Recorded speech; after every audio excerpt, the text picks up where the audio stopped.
কুরুক্ষেত্রের রণাঙ্গনে মহাভারত যুদ্ধের পাক মুহূর্তে অর্জুনের মন বিষাগ্রস্ত হয়ে পড়ল এবং তিনি যুদ্ধ করার সংকল্প পরিত্যাগ করলেন। এই সময় ভগবান শ্রীকৃষ্ণ অর্জুনকে ভগবদ গীতার জ্ঞান প্রদান করলেন। শ্রীমদ্ ভগবদ গীতা এমন এক অতি আবশ্যক পুস্তক যা সমস্ত মনুষ্য জাতির সর্বশ্রেষ্ঠ মিত্র এবং পথপ্রদর্শক। ঠিক যেমন অর্জুন আর শ্রীকৃষ্ণের মধ্যে সম্পর্ক ছিল ব্যবহারিক এবং বাস্তব জীবনের প্রেক্ষাপটে যদি বলি, তাহলে এই গীতার জ্ঞান এতই মাহাত্ম্যপূর্ণ, সুবিশাল এবং সরল যে এই জ্ঞান লাভ করলে আর কোনো বৈদিক সাহিত্য পড়ার প্রয়োজন হয় না।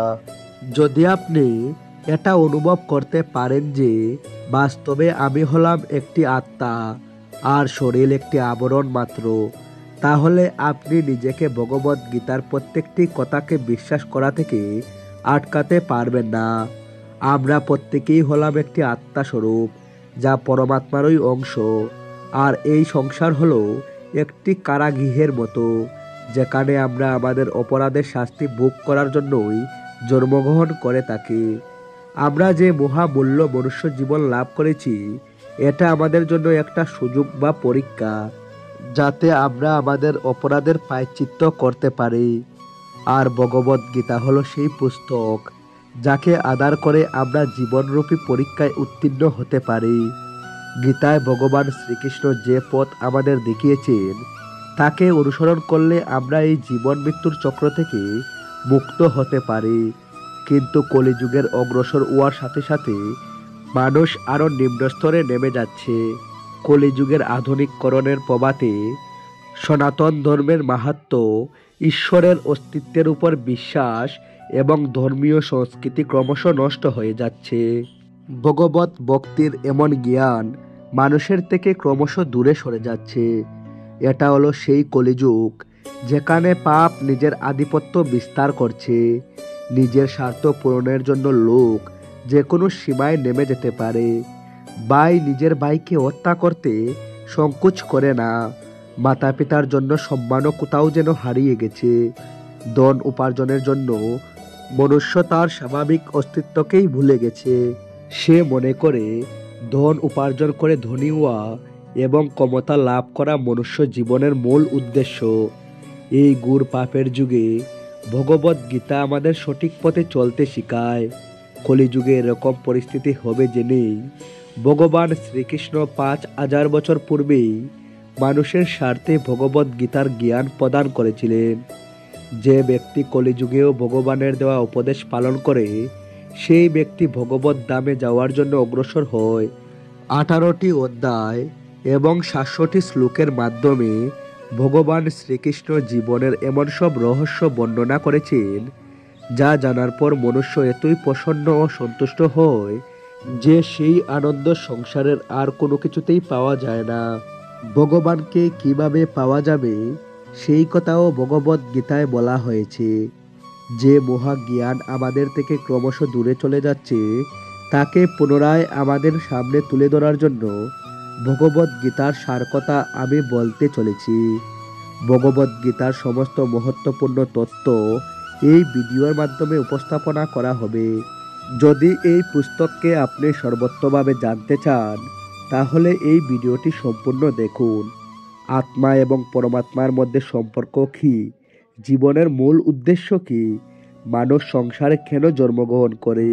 এমনকি কি আছে ভগবদ গীতায় যা মানুষকে ভগবানের সাথে সংযুক্ত করে দেয় এবং জীবন ও মৃত্যুর চক্র থেকে মুক্তি প্রদান করে?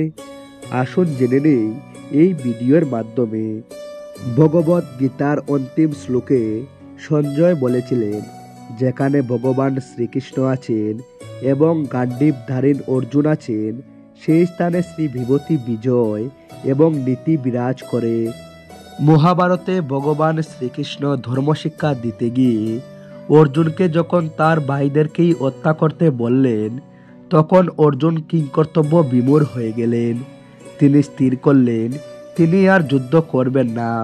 তিনি বললেন, আমার প্রাণের থেকেও প্রিয় ভাইদের, আত্মীয় পরিজনদের আমি কিভাবে হত্যা করব? তখন ভগবান শ্রীকৃষ্ণ জীবনের বাস্তবিকতা ধর্মের সঠিক অর্থ তাকে বোঝালেন এবং অর্জুনকে নিজের বাস্তবিক রূপও দেখালেন। সেই মহাবিশ্ব রূপ দেখে অর্জুনের জ্ঞান চক্ষু খুলে গেল। তিনি ভগবান শ্রীকৃষ্ণকে বললেন, এ পরমাত্মা যোগী, আমি তোমাকে কিভাবে চিন্তা করব, তোমাকে কিভাবে জানতে পারবো, আমি তোমাকে কোন কোন রূপে স্মরণ করব, তা দয়া করে আমাকে বলুন।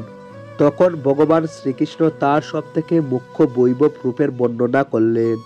ভগবান বললেন, এ পার্থ, আমি সমস্ত জীবের হৃদয়ে বিরাজমান পরম আত্মাস্বরূপ। আমি সমস্ত জীবজগতের আদি, মধ্য এবং অন্ত।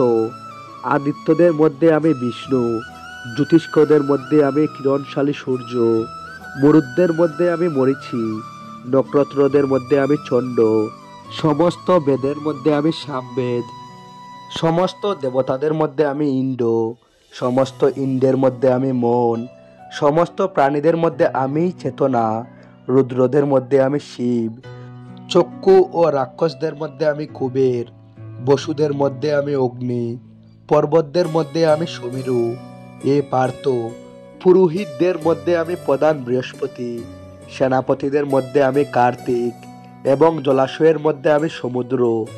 এ অর্জুন, তুমি যা কিছু এ সংসারে ব্যপ্ত দেখতে পাও, এই নদী, পাহাড়, চন্ড, সূর্য, গ্রহ, নক্ষত্র, বিশাল বিপুল ব্রহ্মাণ্ড আমার একটা অংশ মাত্র। আমাকে সমস্ত সৃষ্টির জনক বীজ বলে জানবে। কোনো চল বা অচল প্রাণী আমাকে ছাড়া এক মুহূর্ত থাকতে পারে না। সমগ্র ঐশ্বর্য এবং সৌন্দর্য তথা প্রকৃতির সমস্ত সৃষ্টি আমার তেজের স্ফুলিঙ্গ থেকেই তৈরি হয়েছে। আমি সমস্ত ব্রহ্মাণ্ডকে আমার একটা ক্ষুদ্র অংশ দ্বারা ব্যপ্ত হয়ে ধারণ করে থাকি। স্বর্গ, মর্ত্য এবং পাতালে এমন কোনো স্থান নেই যেখানে আমি বিরাজ করি না। একটি ক্ষুদ্র গাছের পাতাও আমার ইচ্ছার ব্যতীত নড়তে পারে না। সব কিছুই যেমন আমার থেকেই সৃষ্টি হয়, আবার সবশেষে আমাতেই তা সব কিছু বিলীন হয়ে যায়। এই অতীব আশ্চর্য কথা শুনে আবেগপ্রবণ হয়ে অর্জুন ভগবান শ্রীকৃষ্ণকে বললেন, প্রভু, আমি দেখতে চাই আপনি কিভাবে এই বিশ্ব জগতে প্রবিষ্ট হয়ে আছেন। আমি আপনার বিশ্বরূপ দর্শন করতে চাই। দয়া করে সেই মহারূপ আমাকে দেখান। তখন ভগবান অর্জুনকে দিব্য দৃষ্টি প্রদান করলেন। অর্জুন তখন সেই বিশ্বরূপ অসংখ্য মুখ, অসংখ্য চোখ এবং অনেক অতি আশ্চর্য বস্তু দেখতে পেলেন। তিনি দেখলেন সেই রূপ দৈবিক অলঙ্কারে পরিপূর্ণ। অনেক দিব্য অশ্রুও তিনি দেখতে পেলেন। ভগবানের সেই স্বরূপ চক্রিত করে দেওয়া তেজময়, অসীম এবং সর্বব্যাপ্ত ছিল। এভাবে অর্জুন ভগবানের বিশ্বরূপ দর্শন করলেন। তিনি দেখলেন বিশ্বরূপের একই জায়গায় হাজার হাজার ভাগের বিভক্ত ব্রহ্মাণ্ডের অনন্ত আশ্চর্য রূপ।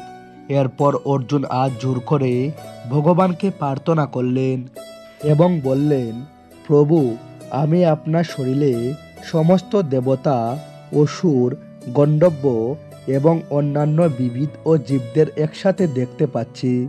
আমি পদ্মফুলের উপর বিরাজমান ব্রহ্মা, মহেশ্বর, অন্যান্য ঋষি এবং ভয়ঙ্কর দিব্য সর্পদের দেখতে পাচ্ছি। আমি আপনার শরীরের অগণতি অসংখ্য হাত বা মুখ এবং চোখ দেখতে পাচ্ছি। আপনার শরীর এতই বিশাল যে আপনার আদি, মধ্য এবং অন্ত দেখা যায় না।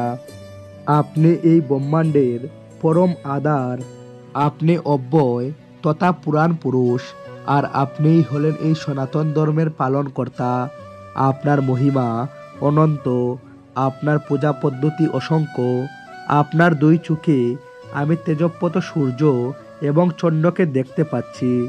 আমি আপনার মুখ থেকে নির্গত তেজস্কৃত স্ফুলিঙ্গের সমস্ত ব্রহ্মাণ্ডকে যেন প্রজ্বলিত হতে দেখছি।